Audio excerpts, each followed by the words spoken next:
बिस्मिल्लाहिर्रहमानिर्रहीम। अल्हम्दुलिल्लाहि रब्बिल आलमीन वल आक़िबतुल मुत्तक़ीन वस्सलातु वस्सलामु अला रसूलिहि मुहम्मद व आलिहि व सहबिहि व अहले बैतिहि। पाकिस्तानियों, अस्सलामु अलैकुम व रहमतुल्लाहि व बरकातुहू। मैं आपसे मुखातिब मियां नज़ीर अहमद। जनाब, मेरा तल्लुक़ तहसील शहर विरका ज़िला गुजरांवाले से है। मैं आज हुक्मरानों के वो कानों के पर्दे खोलने की कोशिश करूँगा कि जो पर्दे उनको खुद को भी नहीं पता कि उनके कानों के अंदर पर्दे हैं कि नहीं। जनाब, हमारे घरों में अक्सर ये बात हुआ करती थी, अक्सर घरों में ये लोग कहा करते थे कि चलो यार, अगर सब्जी नहीं है तो कोई बात नहीं है, हम घर में हरी मिर्ची और प्याज की चटनी बनाकर हम रोटी खा लेंगे। आज सब्जी का वो आलम है। मैं तकरीबन 15-20 दिन से सब्ज़ मंडी की तरफ मैं बिला नागा सुबह में रोज़ाना वहाँ पे सब्ज़ मंडी में सिर्फ सब्जी के भाव देखने के लिए, सब्जी की क्या पोजीशन है देखने के लिए मैं मुसलसल जा रहा था। लेकिन वहाँ पर मैंने ऐसी ऐसी चीज़ें और ऐसे ऐसे सीन देखे कि जिनको देखकर मेरे जैसा इंसान बेबस होकर सिर्फ आंसू बहा सकता है और कुछ नहीं कर सकता। मैंने वहाँ पर वो देखा कि गरीब लोगों के छोटे छोटे बच्चे बच्चियाँ वो सब्जी उठा के शापरों में डाल रही हैं कि जिनको वो बिल्कुल कचरा समझ के बाहर फेंक देते थे। अब उन बच्चों की वीडियो बनाने में मेरे में हिम्मत नहीं थी कि मैं उन बेबस और मासूम बच्चों की पिक्चर बनाकर आवाम को दिखाऊं। फिर किसको दिखाऊं? ये वो बेशर्म हुक्मरान हैं जिनको शर्म तो आती ही नहीं है। इनकी अपने महल देखो, महलों में रहते हैं, ठंडी हवाओं में रहते हैं, अरबों अरबों खरबों खरबों की कारों में जाते हैं। सब्जी का रेट तो मैं अभी बाद में आपको बताऊंगा। सिर्फ मुझे पाकिस्तानी को ये बता दो, इन चोरों डाकुओं ने आज तक मुल्क के अंदर से जो पैसा लूटा, उन पैसों से ही कभी इन्होंने कोई अरब 2 अरब रुपए का कभी ऐलान किया कि हम भी इसको किसी फंड में दे रहे हैं? क्यों देंगे? ये डाकू वाला कब देते हैं? डाकुओं का तो काम होता है लूटना।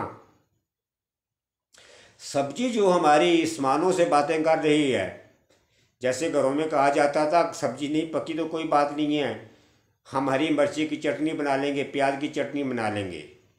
इन नालायक और जहल हुकूमत से कोई ये पूछे कि आज मिर्ची जो है वो 150 रुपये की पाव बिक रही है, गोभी 150 रुपये किलो बिक रही है, आलू 150 रुपये किलो बिक रहे हैं। ये कहाँ सोए हुए हैं नालायक? ये अपनी कुर्सी को बचा रहे हैं। ये बेशर्म इस्तीफ़ा देकर चले क्यों नहीं जाते? ये अवाम का कहाँ कहाँ से खून निचोड़ना चाहते हैं। ये इनको गरीब अवाम के ऊपर ज़रा रहम तरस नहीं आता। जो लोग इनका साथ देने वाले हैं वो भी इनके साथ बराबर के शरीक हैं। क़यामत वाले दिन ये लोग भी उनके साथ गिरेबान से पकड़े जाएंगे, जिस तरह से इन्होंने गरीबों को तंग किया हुआ है। नालायकों, तुम लोगों ने सब्जी भी नहीं छोड़ी। पहले तुम लोग तो चीनी और घी और हर बड़ी बड़ी चीज़ों को तुम लोग चोरते, अब तो तुम सब्जी के भी चोर हो गए हो। आज से 1.5 महीना पहले यही प्याज दुकानों के ऊपर 350-400 रुपये किलो तक बिका है। लेकिन इनके सर में ज़रा तक भी, कभी भी इनके सर में कभी जूं तक नहीं रेंगी कि ये लोग जो हैं ये माफिया क्या कर रहा है, जो स्टोरों वाले इतना माल अपने पास जमा करके इतना महंगा क्यों दे रहे हैं। लेकिन ये कौन पूछता? इनको तो अपने आप की होश नहीं है। ये तो अपनी सीट बचाने के चक्कर में रहते हैं। इनको तो इनका जो बाप है इमरान खान, इनके ख्वाबों में दिन रात वो रहता है, उसी का डर रहता है। फिर एक बात देखो, इनकी कितनी नालायकी है, कितने ये जहल हैं। मैं तो इनको जहल ही बोलूँगा और मेरी बात सुनकर आप भी इसको जहल ही बोलेंगे। ये कहते हैं जी एक आदमी पूरे पाकिस्तान को उसने दाव पे लगाया हुआ है। और नलायकों, एक आदमी ने दाव पे नहीं लगाया हुआ। जो मैंने अपनी पूरी सर्वे की है, जिसका मैं आपको बकायदा सबूत दे सकता हूँ। इमरान खान साहब के साथ 18 करोड़ आवाम खड़ी है। वो आज एक कॉल देता है तो 18 करोड़ आवाम पाकिस्तान की बाहर आ जाएगी। तुम लोग क्या समझते हो नलायकों? तुम लोगों को शर्म नहीं आती? तुम लोगों को ये नहीं पता कि तुम लोगों का इमरान खान ने हाल क्या किया है, अवाम ने तुम्हारा क्या हाल किया है? 2 दफ़ा भाई इलेक्शन हुए हैं, तुम लोगों को अवाम ने वो जूते मारे हैं, लेकिन तुम लोगों का मुँह ही नहीं सूझता। क्यों तुम लोग जान नहीं छोड़ते? किस किस तरह से तुम लोग पाकिस्तान की आवाम को लूट रहे हो और पाकिस्तान को तुम लोग लूट रहे हो।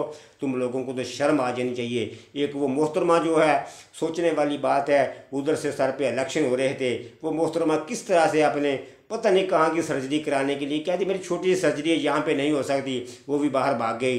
तुम पाकिस्तानी हो, तुम सोचो तो सही यार, तुम इतने ही वो ना बन जाओ ना यार। इतनी तो अकल सबको होनी चाहिए ना यार। ये कर क्या रहे हैं हमारे मुल्क के साथ? अभी वो जो 3 साल 4 साल से बाद वो डाकू सार डाक बैठा हुआ था, वो कैसे पाकिस्तान में आ गया? सब कुछ ख़त्म हो गया। इसी तरह अभी वो नवाज शरीफ साहब की वो डोरें जो हैं वो उन्होंने फेंकी हुई हैं बिल्डिंगों के ऊपर। किसी की बिल्डिंग के ऊपर भी जब डोर फंस जाएगी तो उसका रास्ता बन जाएगा उसका पाकिस्तान आने का। पाकिस्तानियों, मैं ज़्यादा बातें नहीं करनी चाहता, मैं ज़्यादा टाइम लेना चाहता हूँ, लेकिन ये एक मेरी बात याद रखना, जो आदमी चोर का डाकू का साथ देगा वो क़यामत वाले दिन चोरों डाकुओं के साथ ही खड़ा होगा। मैं कहता हूँ अल्लाह तबारक व तआला का लाख लाख शुक्र है, अल्लाह ताला ने एक फ़रिश्ता इंसान की शक्ल में हमारे पास भेजा है, जिसका नाम इमरान खान है, जो ईमानदार आदमी है, कोई चोर और चक्का नहीं है, एक ईमानदार आदमी है। देखो, अगर आज भी इमरान खान मुल्क के मुल्क के अंदर ना होता, ये हमारे मुल्क को पता नहीं कहाँ से कहाँ पहुँचा देते। ये जो सब्ज़ी अभी हमें 150 रुपये की मैं बात कर रहा हूँ, ये सब्ज़ी हम लोगों को 500 रुपये किलो तक बिकती। फिर अभी इन्होंने पिछले दिनों में एक और ड्रामेबाजी खेली कि अभी जहाँ से सब्ज़ियाँ आती थी वहाँ पे सैलाब आया है, वहाँ पे तबाही मच गई है। जाओ आज ही जाके सर्वे करके देख लो। मैं तो कर चुका हूँ, मुझे तो पता है उन इलाकों का। आज ही जाके सर्वे करके देख लो, जिन इलाकों में ज़्यादा तबाही फना आया, पानी ने तबाही मचाई, वहाँ से हमारी इतनी सब्जियों का कुछ चीज़ों का मरकज़ नहीं था। अगर हमारे पास वहाँ से कुछ चीज़ें अगर आती भी थी तो जैसे मसलन आटे में नमक के बराबर चीज़ें आती थी। ये तो इन्होंने बस कोई ना कोई इन्होंने बहाना ढूंढना होता है, इनके कंट्रोल से हर चीज़ बाहर हो जाती है। बाकी बहरहाल पाकिस्तानियों, मैं आपको फिर आखिरी दफ़ा यही कहता हूँ, अल्लाह तबारक व तआला जो है वो चोरों को हमेशा ज़लील करता है, हक़ की हमेशा फतेह होती है। ये आपने देखा 2 दफ़ा बाई इलेक्शन हुए हैं, इनके साथ अवाम ने क्या बुरा हासिल किया है, लेकिन वो फिर भी ये ढीठ के ढीठ बेशरम के बेशरम है, इनको शर्म नहीं आती। लेकिन मैं इनको अपने तौर पे ये मशवरा देता हूँ कि खुदा के लिए तुम लोगों की इज़्ज़त इसी में है, तुम लोग इस्तीफ़े दे के अपने घर में चले जाओ, वरना अवाम तुम लोगों का आने वाले इलेक्शनों में जो जनरल इलेक्शन होंगे, याद रखना, आज की मेरी बात याद रखना, इसको मेरी बात को नोट कर लो, इनकी ज़मानतें में ज़ब्त हो जाएंगी, ये लोगों का मुँह दिखाने के भी काबिल नहीं रहेंगे। अगर अपनी इज़्ज़त चाहते हैं अभी से एक साइड पे लग जाएं, इस्तीफ़े दे के अपने घर में चले जाऊँ। इसके साथ मैं अपना प्रोग्राम ख़त्म करता हूँ। ज़िंदगी रही तो मैं अगले प्रोग्राम में अपने भाइयों को पूरी तफसील बताऊँगा, इनकी मैं नलायकियाँ बताऊँगा, ये मुल्क के साथ कर क्या रहे हैं। अस्सलामु अलैकुम वरहमतुल्लाहि वबरकातुहू।